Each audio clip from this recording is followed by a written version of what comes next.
Greetings and welcome back. I'm joined once again by the wandering Wojak to discuss a very interesting and topical topic, that is cooperation and what appears to be a significant worldwide decrease in that, or the willingness to engage in it. And to introduce this topic, I want to offer my own sort of question slash postulate, purely speculative. But so this is a question out in the open. My own thoughts on this is, if we are witnessing this, this might have to do with the fact that in an ancestral environment, cooperation was absolutely necessary. You know, say you had person A, B, C, and D. Each person filled a role that contributed to survival and ultimately to reproduction. In a modern environment where many of these basic needs are met, the necessity of cooperation is, at least to some degree, absent. I mean, you might borrow a hammer from a neighbor, but you don't have a small group of people all filling a role that requires of that person to really do their best in order to see that the whole community tribe survives. I'm wondering, in a very modern environment as we live now, where so many of our basic needs are met, the cooperation factors decrease simply because it's not seen as a necessity, whereas in an ancestral environment, or even forget about ancestral, just a few hundred years ago when things were a lot rougher, you had to cooperate in order to get by. And maybe, and this is again just my speculation, I'm wondering if that's just what we're witnessing here. Anyway, thoughts on that, and as well as the topic. Yes, a couple. In the first case, it is not true that various measurements of social cohesion or cooperation are falling worldwide. In fact, Okay. it varies considerably depending on the country that you're looking at. The social cohesion in Sweden, for example, has not, in fact, it's remained pretty much identical throughout the entire time it's been monitored by various social surveys. Mostly it's falling in certain countries, and that's a very weird thing that I'm going to not spoil, but I'm going to posit why, and what I discovered quite recently, in fact, why that probably is the case. And I'm not going to come right out with it because, well, consider it a treat for people who actually pay attention. Um, when it comes to the other thing you mentioned about necessity driving cooperation, that actually does appear to drive cooperation somewhat. There are well-studied divergences in degree of cooperation between rural and urban dwellers. For example, urban dwellers tend to be less cooperative, tend to have less social capital, less trust in one another than rural people. Various speculations have been proposed, of course, like simple. There's a very small correlation between population density and level of trust, but it's a very small one, and it doesn't really explain anything. So we can't really necessarily rely on population density for that, and necessity would track with that, because the more population dense something is, you would expect that individual necessity for interaction would decline, because you simply have more options there, right? Yeah. Okay, so that kind of throws that a little bit out the window. Also, you can see in other countries where you will have, well, you will find similarly low social capital. They have a great necessity, you would think, of needing to rely on one another, but instead they tend to have very dysfunctional behaviors instead. So generally, the worse off the country, the less cooperation goes on. And this is true irrespective of where it is or who makes up that region or whatever. The worse off the region, the less cooperation happens.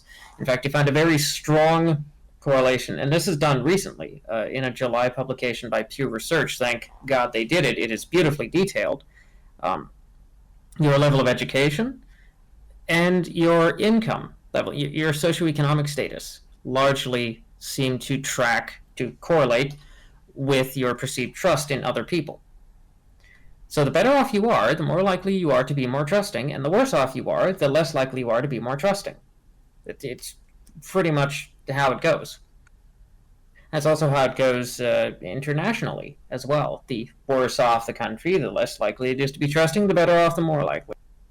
Hmm. So wealth, well, wealth, I don't know if that's the right word.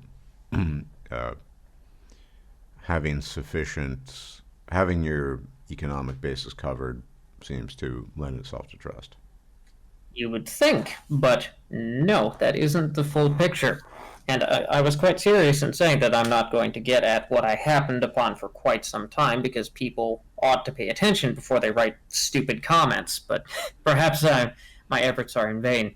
Nevertheless, I don't mean to wealth interrupt, is not the. but on that point, because I had, in my most recent upload where we discussed the recession economy, the video had been not up since, I don't know, like 10 minutes, and there were novels about the content Yeah. supposedly. Yeah. Anyway, Yeah, no, I listened to the entire thing. It was kind of interesting. I disagree with him on some points, not so on others, but he's the economist. I just yeah, dabble in psychology, so right. not my area of expertise. Nevertheless, he does make some good points, and it does somewhat relate to this in respect to stability of economics. Mm, For example, instability, and this is why I said wealth isn't particularly what tells the whole story, because economic instability also, as a stressor, greatly reduces and facilitates mistrust.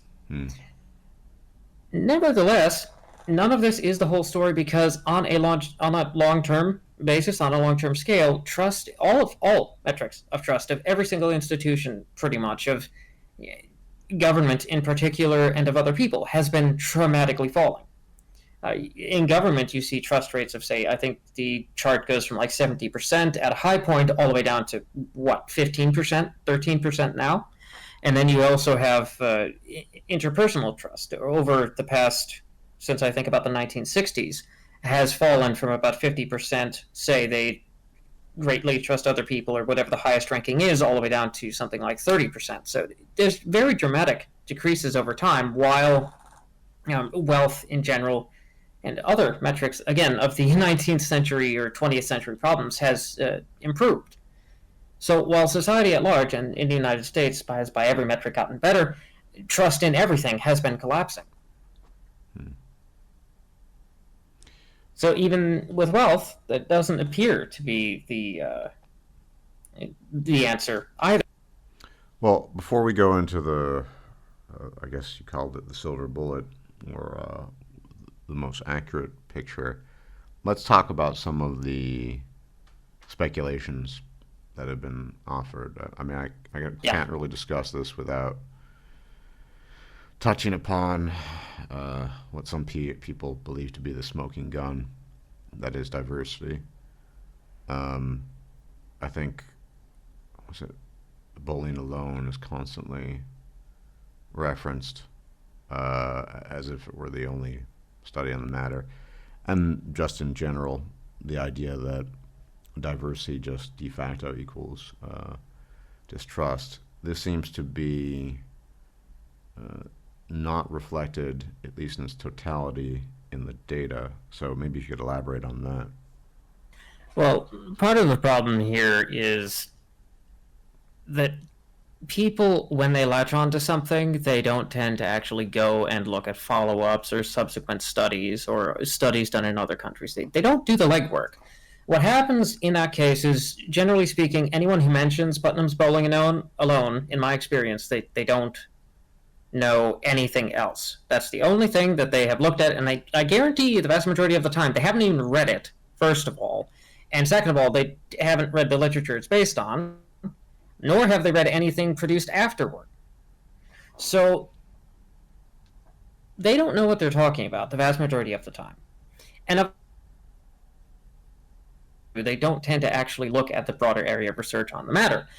What you find with more recent research in the past couple of years and people intentionally trying to replicate those findings and do more complicated analyses to account for confounding factors like preferences, age, that kind of thing, what they found, and what has been found again and again most recently, like 2018, I believe the study was produced, which will all be in the description, by the way, because I'm really sick of this, is exactly what I expected it to find.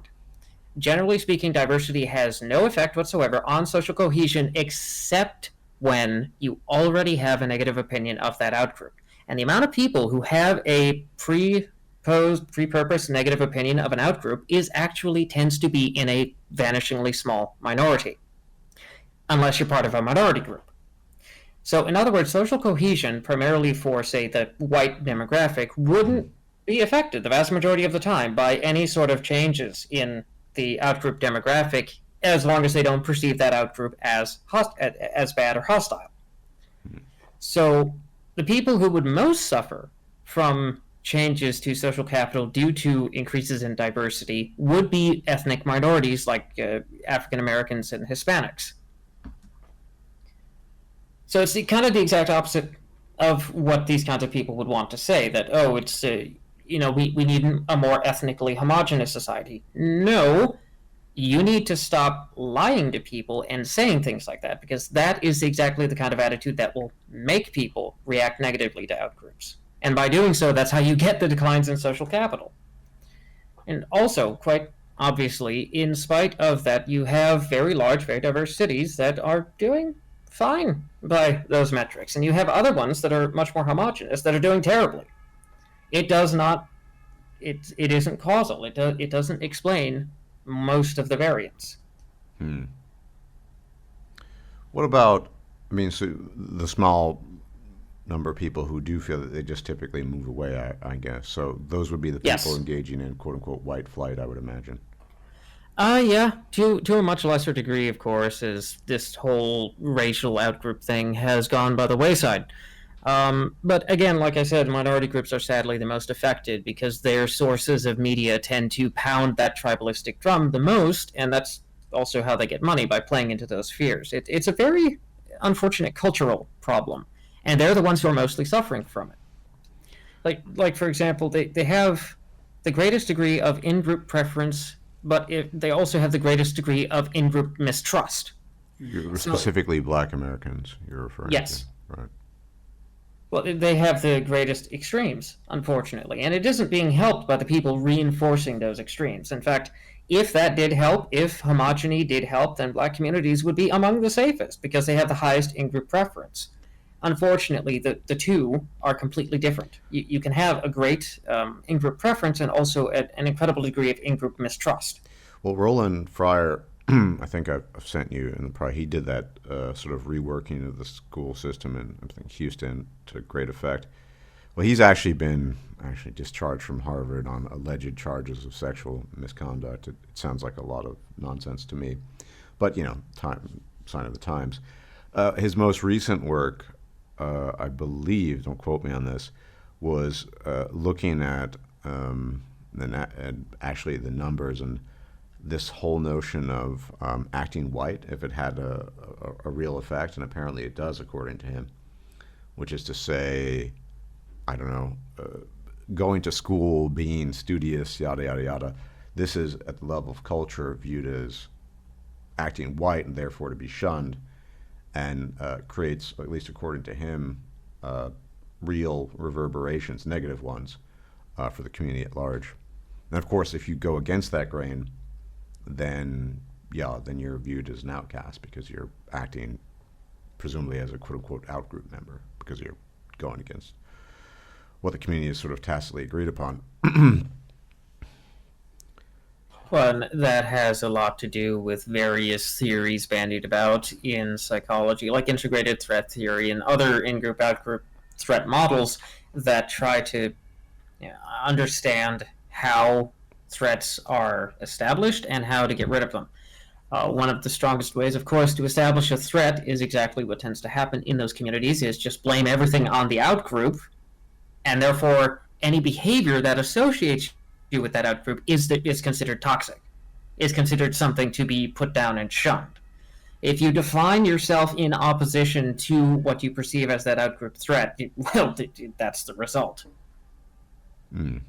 I.e. acting white in this case, whatever that means. Yes. Which has a deleterious effect if just acting like a normal human being is seen as a bad. Right. Of course, I'm not correlating whiteness with normalcy there. I'm simply saying that as he's talking about, simply being a good student is considered a bad thing in that cultural context. Yeah, and I'm trying to remember when that was.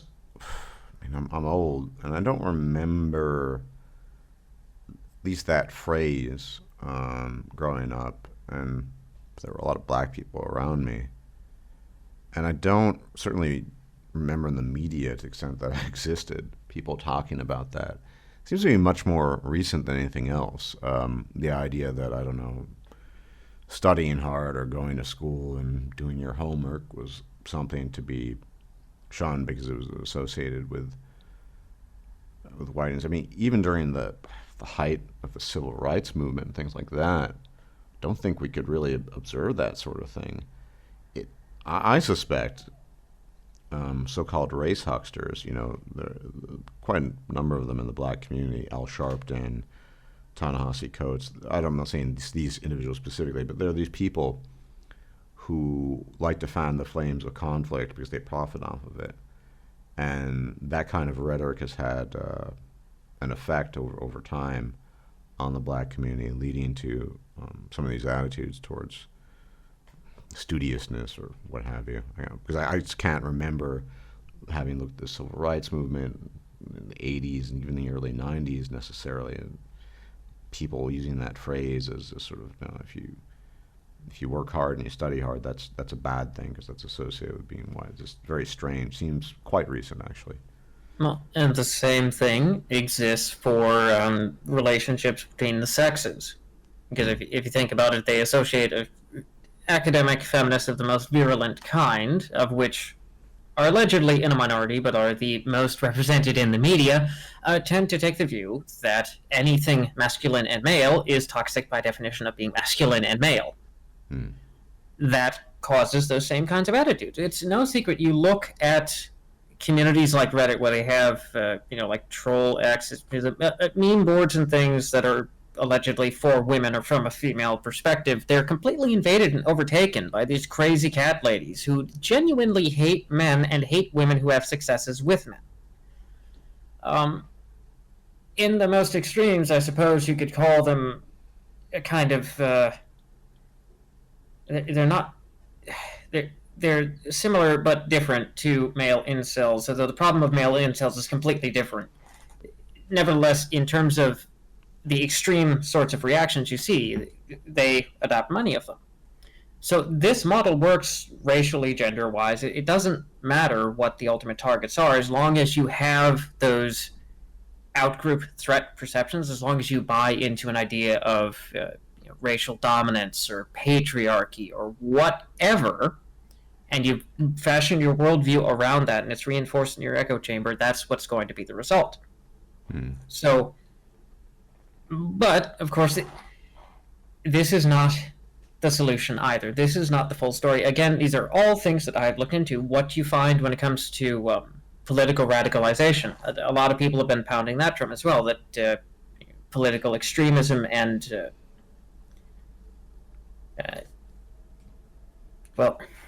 political extremism would be the primary cause there.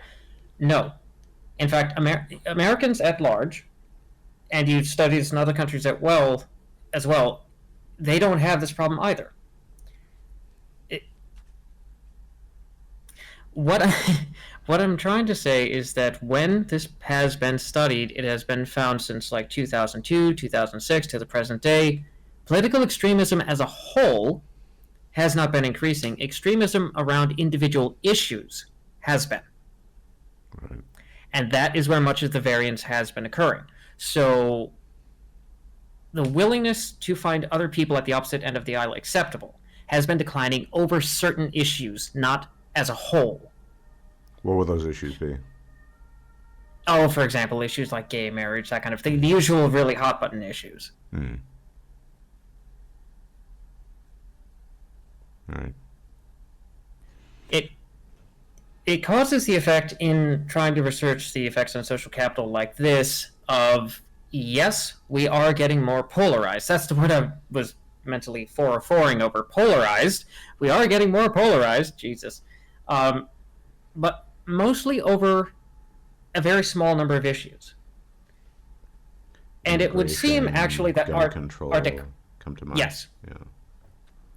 and it would seem that while it certainly is true that our media is dominated by a very small minority of talking heads, this includes Twitter and so forth. You look at influence maps; it all leads back to the communist news network. That does have an effect of creating those echo chambers where people are much less willing to talk across the aisle because they're being told that doing so is an act of evil. However, it doesn't have as strong of an effect as you would think, because the vast majority of people just stop watching those people. In fact, you generally see that their popularity has been consistently declining, and the general public, you look at the General Society survey, does not view them as trustworthy. The level of trust in the media has been in free fall, much like the level of trust in the government, in Congress, and so on and so forth. So if you don't trust those sources, the average person isn't building their worldview off of sources they don't trust either. You talk to average people, and in fact, you look at the Pew Research thing, they include little blurbs from write-ins of people who answered the surveys.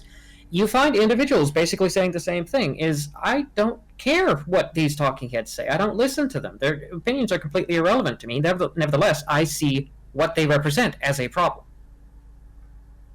Hmm. And what is the perception of what they represent? Well, that ideological extremism and unwillingness to compromise. That there are also in that Pew Research link, you will find when people are writing in their self descriptions of the problem, like media playing up the I guess Trump problem that the left would see. In fact, it's a very small minority of people who view him as a significant problem. In the Pew Research findings, only 7% of people thought he was the most significant or among the most significant problems. But that is all the media has been talking about the entire goddamn time. So they're appealing to this tiny, tiny fraction of people, and the rest of us don't care. Would you say that the kind of encounters you have on the internet, or specifically Discord, where you do tend to witness that fractiousness and the unwillingness of one side to accommodate the other, at least in good faith, that's much more of a microcosm than anything else? It certainly would appear to be. Yeah, yeah. But again, I'm I'm a hermit, so it's hard. I don't know how these types of discussions go down in real life. I'd hazard a guess you don't get many discussions on quote unquote controversial issues in real life, but I would imagine they would have to be more civil just because people typically are face to face. In real life, most of the time, most people are far more centrist than you see talking heads be in the media or for entertainment or on Discord or in debates. And that stands to reason. Because in general, people are much more willing to admit that they don't know things. And the more you admit that you don't know things, the far less likely you're going to have a rigidly formulated opinion, and the far more likely you're going to be willing to agree to things other people are going to be saying because you're uncertain. That lends itself, when you do have these conversations with someone who's just an average intelligence and education, they're more likely to agree to a median viewpoint and work together from there. That's mostly how people's lives function interpersonally as well. Yeah. But they're not represented in government, and they're certainly not represented in the media. Nevertheless, while that drives the mistrust in those factors, it doesn't drive interpersonal mistrust, because interpersonal mistrust is based on interactions they're having in real life. Nevertheless, that is also on the decline, as are, famously, number of friends that you have is on the decline. The number of sexual partners you have is on the decline. That's due in large measure, I think, to obesity, is it not, or at least to some extent? The lack of sex. Yes. So, what do you think is driving the interpersonal factors here as we kind of narrow in on what seems to be the real problem. I mean, since you've been withholding this for the big gotcha moment, I'm left to. Oh, you spoiled it for me. Just Well, I'm so inductively. Could it be that? I mean, again, I have no idea, but could it be that the fact that on the whole the population is getting fatter and fatter, i.e., less attractive, and since attractiveness seems to mediate everything, even I suppose to some degree friendship. Well, actually, we know that it does mediate some, at some level, friendship, although differently between men and women. That is has something to do with it. I'm just guessing here because I've spent days and hours more recently since I found out some additional tools to go looking at this correlation with, as well as looking up further studies that I'm going to absolutely bombard you with. right. Every single thing is mostly controlled by the variance in self-rated health. Every single thing. Your likelihood to vote, your likelihood to go to church, your likelihood to be Republican or Democrat, depending on the election cycle, it varies. Your likelihood to, your number of friends, your likelihood to be married, your likelihood to be separated, your happiness in the marriage, your social trust. Every single thing is mostly controlled by the variance of self-rated perception of health. Health is a broad. I mean, would this include mental health as well, or is it only looking at physical? In the general social survey, I believe it's referring, the question is about physical health.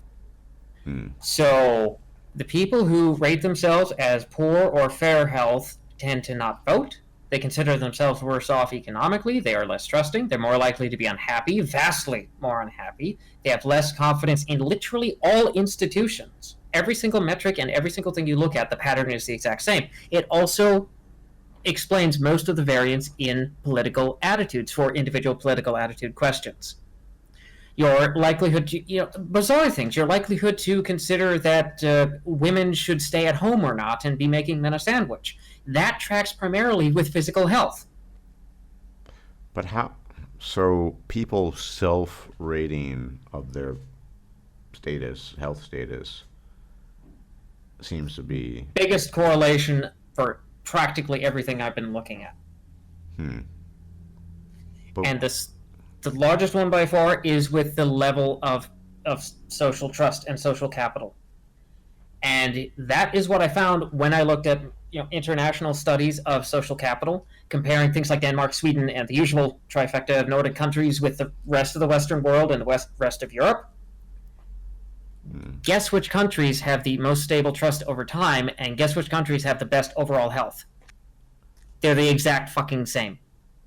So, for example, Norway has good health. Denmark, number one. Denmark, number one. And the same thing with Sweden's social capital. It's pretty much a flat line for every single quintile, and its health and its obesity has remained largely the same and leveled off. So countries where, I mean, this would be obviously the biggest one where you see rising rates of obesity, that would track with lower levels of social trust, cohesion, cooperation, etc., etc. Yep. You see a massive drop after about, I think, the 1970s or so. That has nothing to do with demographic shifts. Demographics have shifted, but nowhere near as dramatically. So the correlation there is actually quite small. You look at shifts with obesity, and it practically, you see an inverse relationship. The graph just goes opposite one another. Interesting. Yeah, I noticed quite recently the German, I guess the government, has decided to tackle this head on. I've seen these placards, these giant both obese men and women, and they say, it's kind of attempting to, I guess, reach the common person. I know what you think, but it's not a laughing matter; it's a serious illness type of thing. And joining people to sort of seek treatment. I'd never.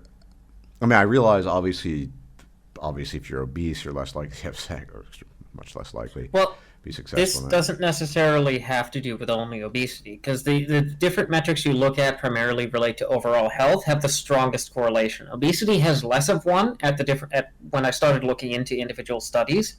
Uh, Exercise, also independent of BMI, independent of age, is the big one. So, what controls your health primarily is how much you exercise. Not necessarily, not necessarily that you are obese per se, but how healthy you are while you are obese. In other words, all of this is not strictly controlled by obesity, but by the amount of exercise you do and how healthy you are. Well, I'd argue it's difficult to be actually healthy if you're obese. No, I agree. Yeah. I agree. It's much more rare and much more unlikely. Nevertheless, some people do have the miracle of genetics. I simply needed to make that distinction clear, because also you have very unhealthy countries that aren't obese at all. In fact, they're kind of starving. There are plenty of areas, I believe, throughout India, where you have very low obesity rates, but that's because everyone has incredibly ill health in general and don't get enough food. Right. You also find in India very low social trust for the exact same reason. Their health is really bad. Interesting. So, is this then the smoking gun, general health and self-rating? It certainly seems to be. Because think about all of the countries who top out in terms of social capital. What do they have that the United States has completely lacked the entire time? They all have very extensive and very involved cultures of maintaining health and also public health services. There's another factor here, though, I think, and I've argued this for a long time. Countries like that are small. The kinds of I'm not saying it's impossible. At the state level, it would be, but it's a bit like apples and oranges. I think Denmark has a population of less. Well, maybe it's gone up, between 3 and 4 million people. But size doesn't really matter. What matters is something like GDP per capita. That is what matters. And in terms of that, the United States is, at some point, it was number one. If not, it's in the top 5.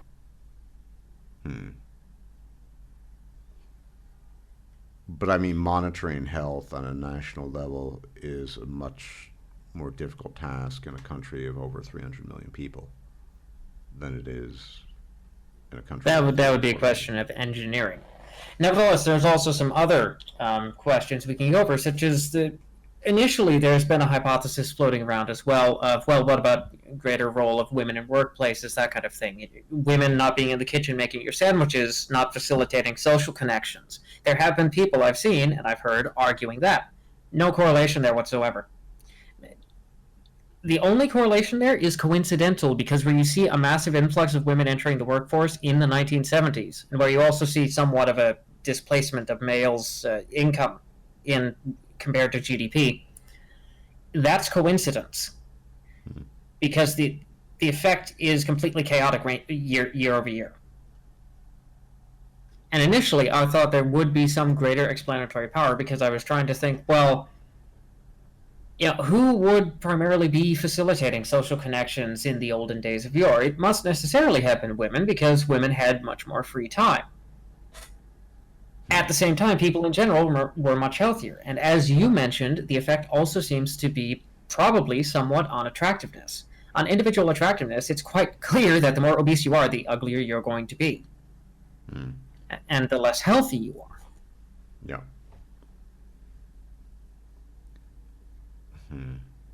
Do you think then, tying it into sort of the so-called incel phenomenon, do you think that a lot of that has to do with the health issue too?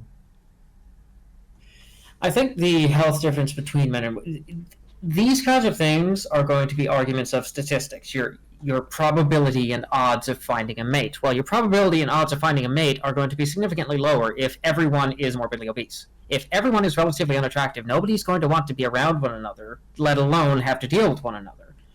Even among obese people themselves, they don't find themselves all that attractive. They don't find other obese people all that attractive, if they are honest.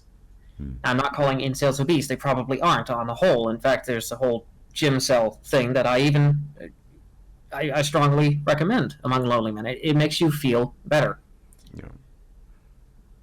Nevertheless, I think on a probability basis, the reason for declining rates of sex, the reason for declining successes in relationships do also track with health. And this is also something that is definitely true in the general social survey. While there are significant effects with age in terms of divorce, because of course the older you are, the more likely you have a longer time to have gotten married and then divorced. That is true. Once you factor in physical health, though, it's the predominant factor. So, but it couldn't just be obesity because that's, I mean, and this, you say it's self-assessment. So people saying, well, I Yes. feel healthy versus, There are some reciprocal factors there when it comes to social well-being and your perception of your own health, yes, but the causation is primarily one way.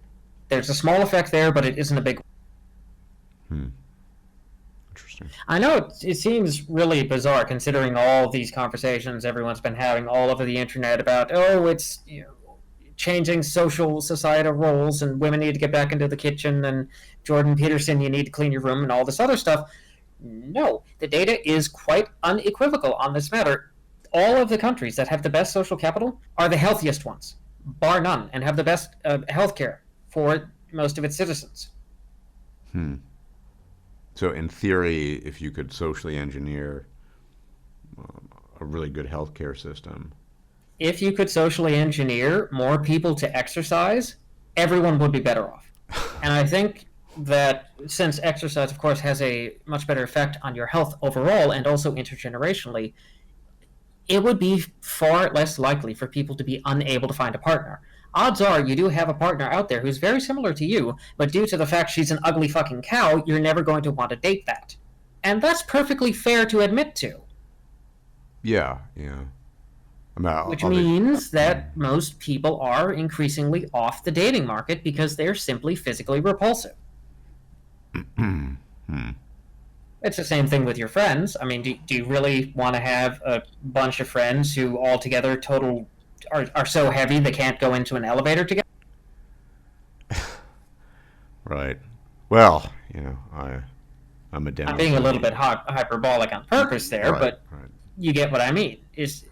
Yeah. Like I said, even unhealthy people, whether or not they are obese, don't tend to like other unhealthy people. It's just part of our natural instincts as well. And of course, there are going to be correlations with ugliness there. The more ugly you are, the fewer friends you have, the lower your social trust, the lower people trust, the less people trust you. That is absolutely true. What is the one factor of ugliness you can control? Your weight. So if you, say, would be a 7, and due to morbid obesity, you're now like a 4, obviously people are going to like you far less than if you were a 7. Right. And the obesity crisis is truly quite frightening. I mean, we're up to rates of, according to some estimates, over 45% are considered obese, depending on the estimate.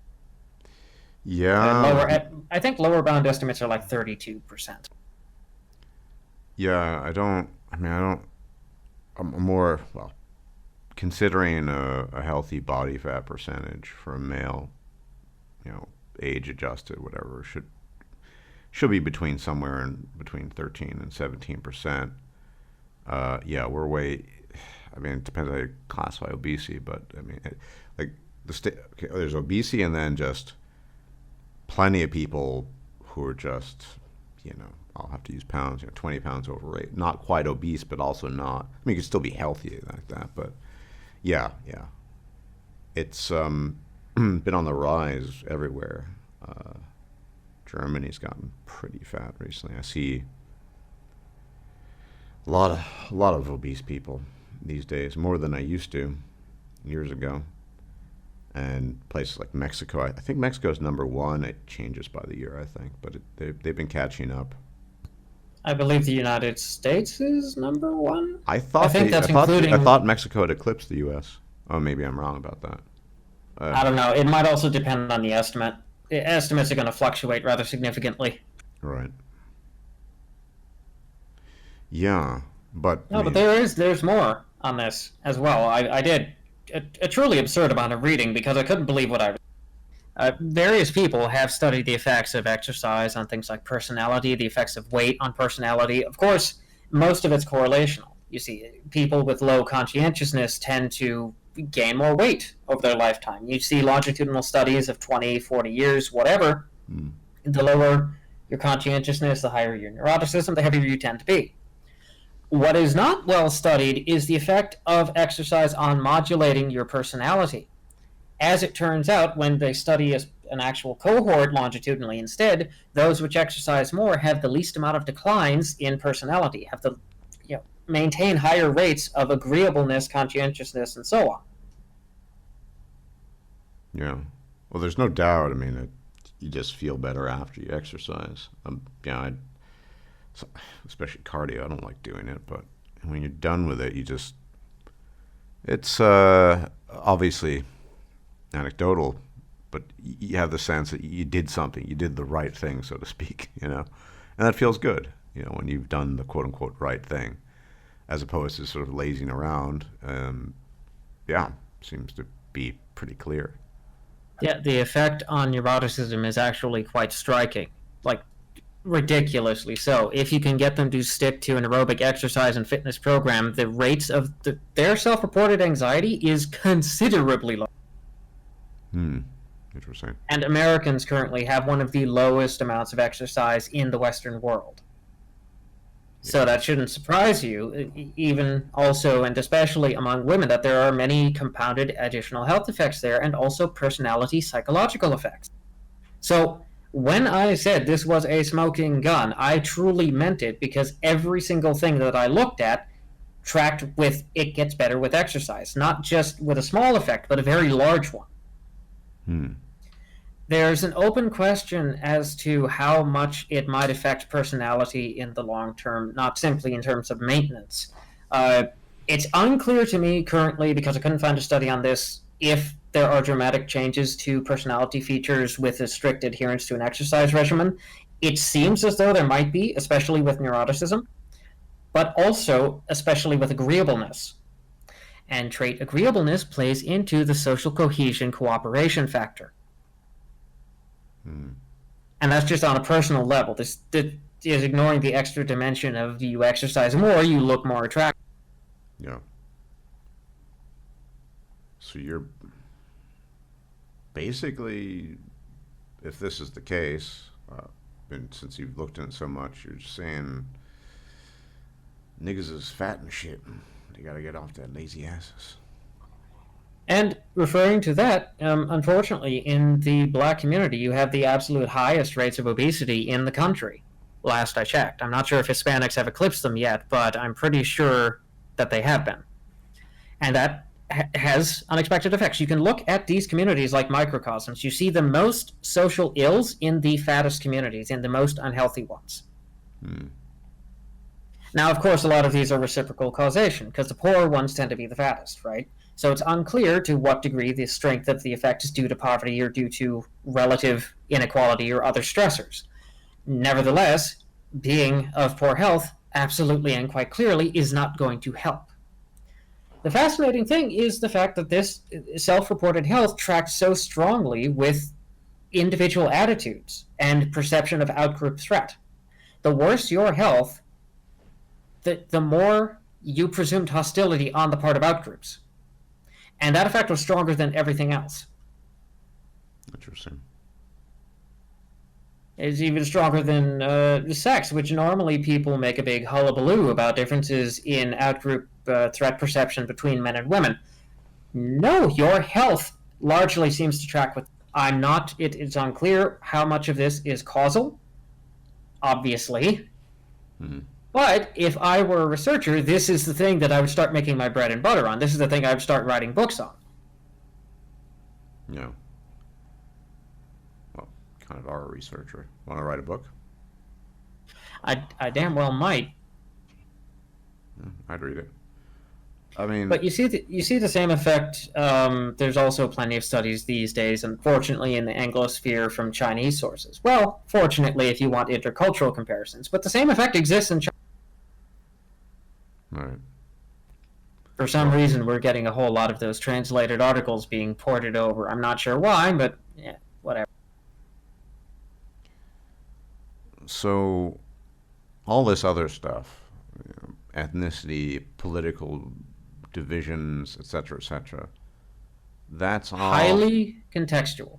highly contextual, too They're contextual highly to. contextual, yes, and have very small effects. They mostly they have large effects only among the people where, again, by context, they are already predisposed to a certain view. Right. Much like the same, there was among alt-right circles this utterly ridiculous interpretation of a study claiming that men's reaction to two men kissing is the exact an immense disgust response, similar to what watching somebody vomit or something. It's something retarded like that. You go and read the study, and that's only a study of men who are in the uppermost quintile of expressed homophobia. So the people who say they are most displeased with something are the most disgusted by it. And water is wet. See, these studies, when you don't look into them, they don't tend to say what people claim they say. Interesting. You have to express skepticism. So much like that, and much like people who are displeased with women in the workforce or whatever, those attitudes have been vastly on the decline since the 1970s. So much so, they're practically irrelevant now. And they would have the most relevance for the oldest generations. But once you account for health, even adjusting for age, those differences don't matter. So where they should matter most among the absolute oldest generation, they don't matter. So there goes any idea that these are intrinsic values that are somehow biologically held. No, not at all. Because if they were, it wouldn't matter what age somebody was. It wouldn't matter what culture they're in. It wouldn't matter what society has told them. These would be attitudes people would innately hold. That's clearly not the case. And what's more, not only is it not the case, it isn't the case for the people who grew up with those attitudes.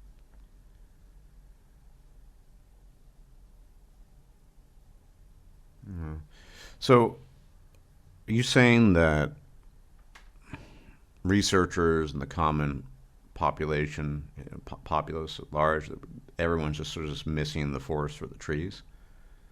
I mean, everyone would be, I don't think, even with no knowledge, everyone would say, yeah, obesity is not good. No one's going to say it's a good. I mean, okay, there's the fat acceptance movement, okay, whatever. But by and large, the vast majority of people, they would say, yeah, it's a bad thing. I would imagine. They just have no concept of clearly how bad it is and how bad a lack of exercise is. I was utterly shocked that I hadn't. People should be shouting this from the rooftops, given just how absurd the correlation is. It's it's the strongest thing I've ever seen on this subject, on pretty much all of the subject already mentioned. Yeah. Like it's so far-reaching and broad, it modulates the degree to which you are going to be made hostile of an outgroup. And again, relating to your personal individual political opinions, it seems as though the healthier you are, the more liberal your political opinion. And that's irrespective of age. Right, and that would seem to correlate with the sort of attitudes of quote-unquote coastal elite. They're typically wealthier, probably have better access. Well, knowingly have better access to exercise facilities and medical care and things like that. When I said liberal, I didn't mean politically Democrat. Because as I said earlier, I meant liberal attitudes as in, yeah, okay, you do whatever you want. Ah, yes. That doesn't mean politically liberal, because of the percentage of the unhealthy and fairly healthy, what percentage of them vote Republican or Democrat changes when they do vote. It changes depending on the year. So it switches between them.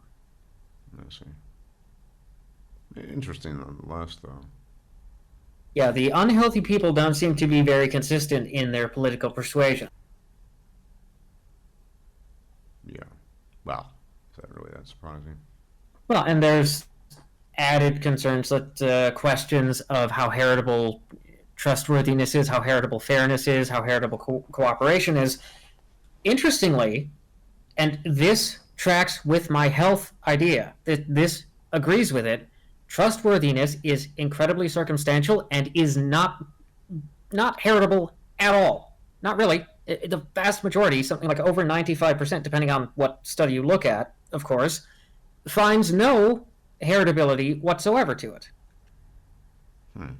So how trusting you are is purely the product of unshared environment, of somewhat shared and mostly unshared environment. Interesting. Now, how fair you are, though, like you use games like the ultimatum game, donation games, that sort of thing, in order to determine how fair and generous you are to people that you know or even don't know. That is moderately heritable. So fairness is a little bit heritable, about 0.4 in one of the larger twin studies I saw. And so this social capital thing cannot really be explained by that either. Because that is fairly consistent, but it's also context dependent. Because you change the rules of the game, you change how fair people are. So, let's say this is definitely the case. Seems all these correlations seem overwhelmingly convincing. Well, and I'm going to bombard you and the description with a truly ridiculous amount of links. I'm probably, in fact, I have to make a video about this because it's just insane how Right. far-reaching it is. Right. So, how would one go about, quote unquote, if the fix for this is simply health, and we could say obesity is a proxy? I mean, there are so many,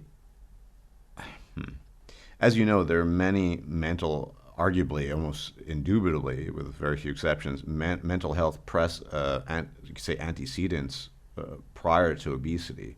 Few people become obese just reasons. For example, I mean, most people might be familiar with, comfort eating, which is something I used to engage in as a child and as a teenager. I never quite reached obese levels, but towards the end of being a teenager, I was very overweight. I made a concerted effort in my early 20s to deal with that. But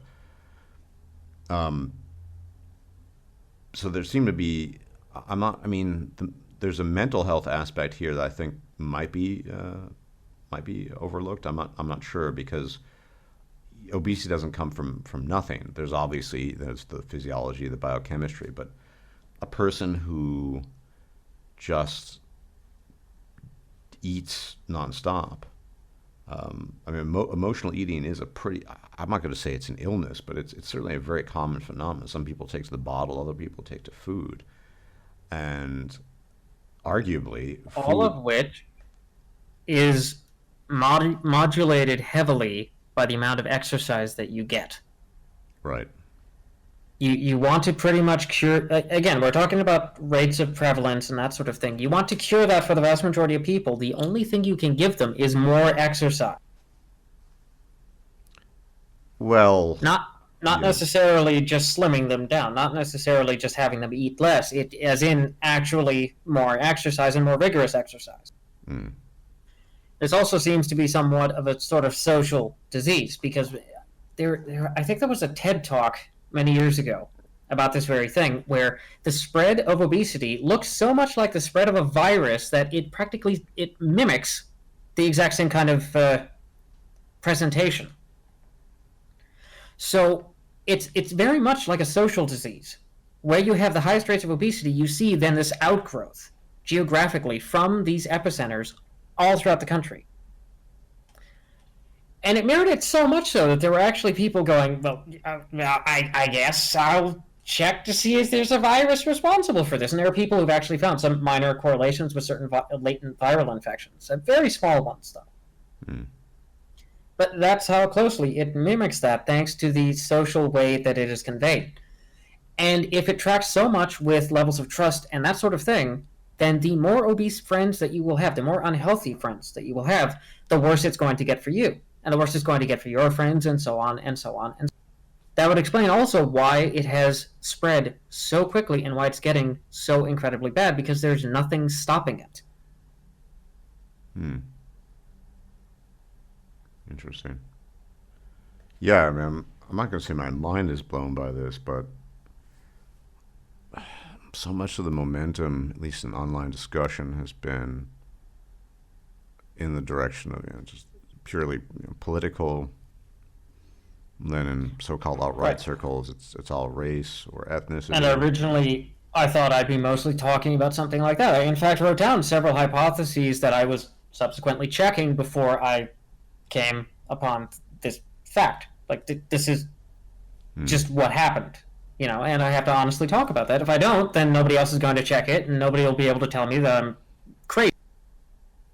Yeah. Nevertheless, this is what I found. And all of the other ideas that are being bandied about and postulated by various other people wanting political brownie points or wanting more adherence to whatever extreme political ideology they adhere to, the funny thing is, they're also going to be largely attracting the unhealthy people. Because as it turns out, the more unhappy you are tracks with how physically unhealthy you are, and the more unhappy you are, the more likely you are to join extremist movements. So, on average, the people with the most extreme political views tend to be the most physically repulsive because they're the most physically unhealthy. Again, on average, you're going to find your buff, blue-haired commie someplace, I'm sure. Right. All you buff blue-haired commies out there. I'm sure there's at least one. Right. Yeah, no, this is pretty astounding. But from an evolutionary perspective, it almost certainly would make sense because we, as in, I agree all animals, but say the human animal attributes enormous importance to healthy immune systems and has a terrifying fear of pathogens. Hence, why we don't like, and also it has that deleterious effect on our personality. You can't discount that. The more unhealthy you are, the more your personality degrades. So that the less extroverted you become, the more neurotic you become, the less agreeable you become, the less conscientious you become. Yeah. And that's a causal relationship. Yeah. I mean, it does seem a bit like a smoking gun. Well, and you can further evidence it by cross-cultural comparisons, by comparing through different cultures. It doesn't actually strictly track with GDP either, because you have some countries with a lower GDP, but better health maintenance. That is what it predicts. And that is where I was like, well, to hell with every other idea, this is it. Yeah. Because, for example, China is also quite high up there in terms of social trust. Oddly enough, now, you have to kind of assume that they didn't completely lie about their data, and that would be a fair criticism, but other countries like China that also tend to have more socialized medicine and tend to have people who are more physically fit also are up there in spite of being lower on their GDP. So it isn't just China. And it does not track strictly with GDP at all.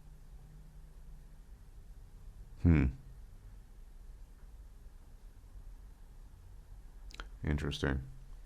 Yeah, I didn't go into this. I certainly didn't think that this would be the conclusion. I mean, I completely blindsided you, unfortunately. Well, it again. I mean, it hasn't knocked my socks off. I'm not thinking, wow, cold fusion, whatever. But it makes sense. Everything for evolutionary reasons and common sense reasons. I suppose. So, though, I mean, arguably, even if you want to say it's not great, the degree of medical care we have these days is far greater than it's been in previous times. Is it not? Or is this simply just a function of exercise and consequently, and poor nutrition? To be a function of exercise and general health. There are numerous other health factors that have actually been deteriorating throughout the country that are due to obesity. So even with all of the much better medical technology that we have, it doesn't reverse the chronic effects of being overweight. Yeah. It also doesn't reduce the chronic effects of not exercising. Yeah. I still haven't done my cardio today. Thanks for reminding me. And I'm practically on the verge of becoming the psychological version of Jack LaLanne here at this. Wow. If you want to improve society, you don't have to worry about the darkies or people invading your country per se. Obviously, there are social issues that come from cultural displacement. I'm not saying that isn't a thing, but in terms of what is happening so rapidly since the 1970s in this country and what isn't happening in other ones, it's entirely down to exercise and weight. It's entirely down to health.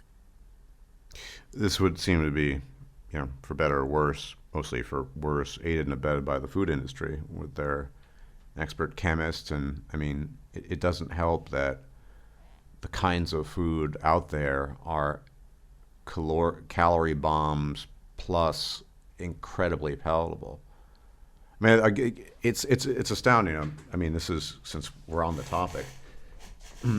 Years ago, I for a specific purpose, I began tracking calories. But so last month and a half, I've been, just as an experiment, just tracking calories, and it's just always such a potent reminder of various things.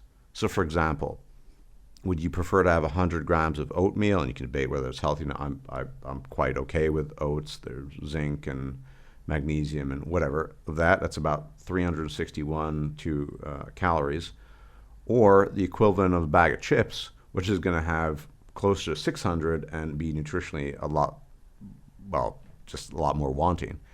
And you look at things like that, and it's just absolutely astounding. So the presence of foods that are calorie bombs, that are not nutritionally dense, that don't give you very much, that are really palatable. I mean, who doesn't like? I mean, I haven't eaten Doritos in years, but I remember them being pretty good. Well, and I feel the same way about a lot of things I can't eat anymore. Well, yeah. I mean, I mean, there's going to be some variation what you can tolerate, but personally, having run this experiment now pretty intensely, I mean, unless I'm fasting on a given day where I don't eat anything, I'm tracking to the best of my ability with a kitchen scale everything I'm eating, and it really gives you a sense of the kinds of foods out there, but also the distinction in terms of actual mass. So something like, if you've actually, I just filled up with water, really, a bowl of 100 grams of oats with water, maybe a bit of protein powder, you're looking maybe between 400, 500 calories, really filling, some minerals and get protein, whatever, Right. Slow feed carbs, versus a bag of chips where you're going to get almost nothing out of that, but more calories. But I guarantee you, Right. probably for most people, the bag of chips is going to be tastier. Well, it also feeds into the whole addiction aspect of it as well, Yeah. because once that rock has started rolling, it's incredibly difficult to get it to stop. Since, as we all know, your attractiveness modulates how many friends that you have. We know that Americans have gotten lonelier and lonelier over time. All of these things track together with your physical ill health. And also, there are other consequences here to consider, such as this is kind of a funny one. It's the question of, well, why have we gotten more ideologically extreme on certain things? Your social exclusion largely predicts how likely you are and vulnerable you are to radicalization. So, the most socially excluded group are going to generally be, again, on average, these are statistical averages I'm still talking about here. If anyone in the comments brings up individuals, you're clearly not listening.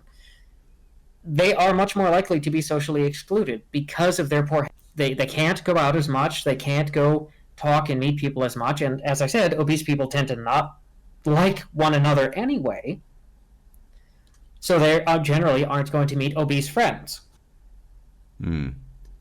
So this whole thing makes for a country that is more isolated than ever before, largely predicted by lack of exercise and being so severely overweight, and being unable to go out and do all of those fun activities people used to do, you would ordinarily want to do if you weren't such a fat ass.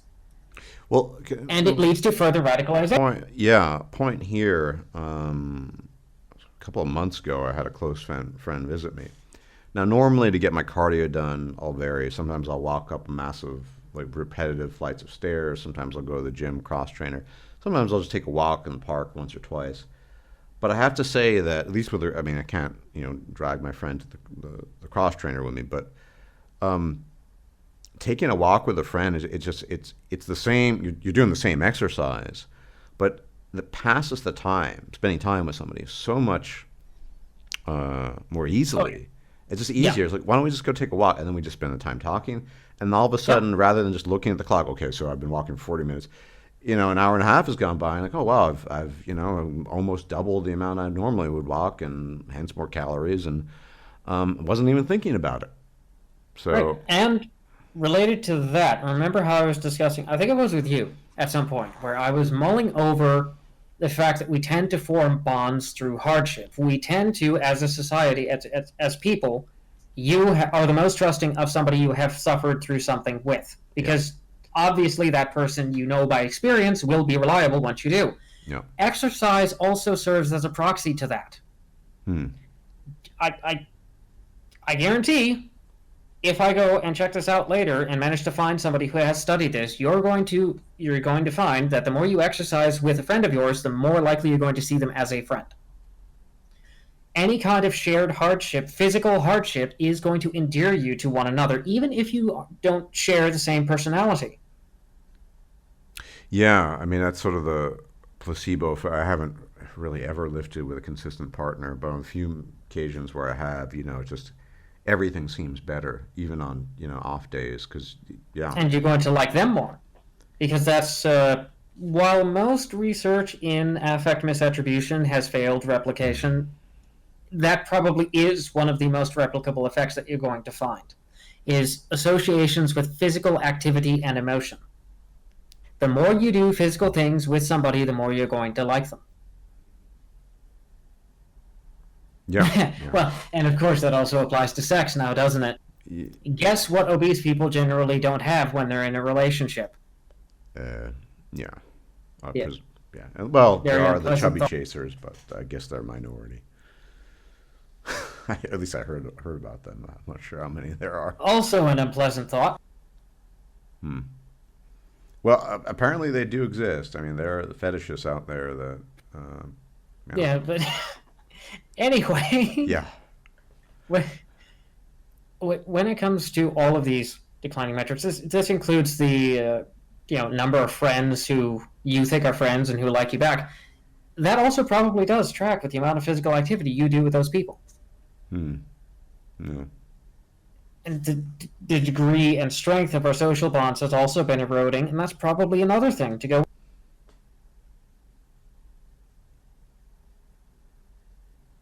yeah, I suppose when you actually do present a smoking gun and start pointing out point by point every single thing falls in line with it, it kind of becomes rather boring. But it's also rather fascinating because now the question becomes how on earth do you reverse this trend? That's probably a topic for another time, given how extensive that would be. Nevertheless, it is something that bears thinking about. Well, fundamentally, any attempt to solve that would be the same kinds of questions thrown out in the open. How do you deal with the obesity epidemic? Or, well, it's not just that, but that's a huge part of it. Again, I put partial blame on a manipulative government food industry. Uh, I just I don't think if let's say we could just swap out chips and Doritos for a bunch of carrots. I mean, it's hard. It's harder to get 250 grams of carrots is about 103 calories, give or take. That's whereas 250 grams of chips, that's close to 1,000 calories possibly. I mean, if we had food like that available, and you're also not that inclined to eat that much. I mean, and eat a couple carrot sticks, and you're kind of Right. done usually. There's a significant social effect with this. Like I said, it spreads like a virus. It's Yeah, the same thing with exercise, though. Exercising in a group is one of the most significant health benefits that we've studied, including for old people. So these things that I'm talking about, while there doesn't appear to be a paper that connects all of these dots, individually, we've known every single individual part of this for decades. and in very large, very long-term cohorts. So the group exercise thing is the single most effective way to get elderly people to exercise. It's the single most effective way to also improve their overall health for the longest period of time. I mean, we've been studying this since we started looking at elderly people doing Tai Chi in parks in China. Yeah. It isn't the fact they're doing Tai Chi, it's the fact that they're exercising together that really does it. Yeah, and personal anecdote. I do, even on days when I've only slept 2 hours, haul my ass to the gym, but it's always hard. It's not, having somebody with you. The few occasions I can recall, it's just better. Um, while any sort of exercise is just easier. Um, it's fascinating. But again, there are all these steps involved. If you're already obese, you're not going to find too many people. I mean, maybe some really brave obese person will say, well, let's start walking every day or something like that. But yeah, they're sort of cut off at the head already in order to take those types of steps. And again, people have fewer and fewer friends, so who are they going to actually engage in activities with? It's a mess. I mean, I'd hazard a guess to say it's pretty. I won't say it's insurmountable, but it's nigh insurmountable. I don't know how on earth we could. It certainly has a different sort of series of problems than the usual, oh, women just need to get back into the kitchen thing. Frankly, in terms of things you can do, reversing obesity is probably far more plausible than disenfranchising half the population on the basis of some mythical golden age that was never a thing. Yeah, yeah, yeah. So comparatively, this is It's probably the better of possible problems, if I am correct about it. Yeah, Because this one you can fix. in theory. Also, there's a silver lining here. I would think that this would cross most political boundaries. The left is typically quote unquote health conscious, apart from a few outliers, and the right is, I'll try to be generous, stern and critical of quote unquote laziness. I mean, I don't Yeah. think anyone thinks that being obese is a good thing, with a few exceptions, obviously. You could actually maybe get cooperation on the. What would be the point of contention here? No one's going to say, no, we need to keep everyone really, really fat. No one's going to say that. So, Yeah, so the takeaway message here is if you want a better society, it's quite clear from all of this research, make it a healthier one. You make it a healthier one, you get a better society, and that is what you're actually seeing. You're not seeing racial homogeneity, you're not seeing traditional lifestyles or any of that other garbage. You're seeing healthier people. That is what you need. yeah. Yeah, I'm definitely on board with that. And it is, I mean, as difficult as it is, or would be more actionable than anything else, which tends to just tug at political strings more than anything else too. So, yeah. Well, I mean, kind of got me sold. I mean, even if even people weren't to buy in this, everyone thinks that a healthier society would be better, that fewer obese people would be better, and that exercise. Nobody, nobody's going to say that. Exercise is really bad. It just seems to be a universal here that you could use to unite people. Right, and I'll have to flesh it out more in a video. I'm going to send you as many of the links on this topic Yeah. that I can for the curious in the meanwhile. Unfortunately, I'm pretty sure nobody's going to read them. I'm fairly sure about No. most people have dropped out long before this, and I'll get a whole bunch of people just hammering away in the comments of, how dare you say that? The internet for you, right? Well, I mean, yeah, people will make comments after the video's been up for 5 or 10 minutes. Yeah. Yeah, it's just the way it is. You just got to accept it. But yeah, I mean, this has been pretty. Again, I mean, it all makes sense. Although I have to admit, I had never thought about all these other issues as ultimately a health issue.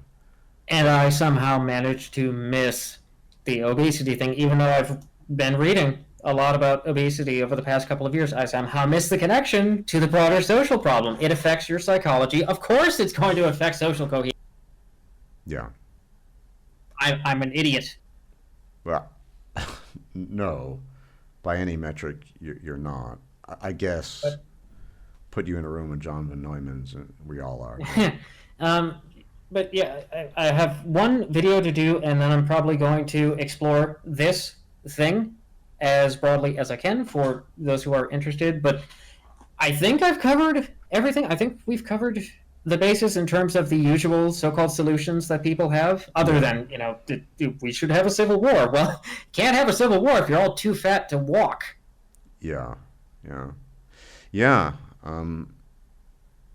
Really, really interesting. And I guess the only issue, I don't have an issue with it per se, but it's not that this runs counter to many people's instincts, but I can't imagine lots of people taking time to actually look at some of the data or think about it. And they already don't, with respect to all of what started me on the article collecting crusade were all of the arguments I was having in the first place, and people clearly not reading and not following up on reading the broader literature. That was pissing me off so much, I started just collecting more and more, and I have a truly absurd bibliography on every fucking topic at this point. Like, you can't win an argument with me when it comes to the evidence. Right. Yeah, I believe And that's you. the problem here, is that the people proposing these monofactorial solutions on the basis of, oh, I have a study, they haven't continued to read. They've just latched on to what they already want to believe. That's Yeah, most often, unfortunately, what you find.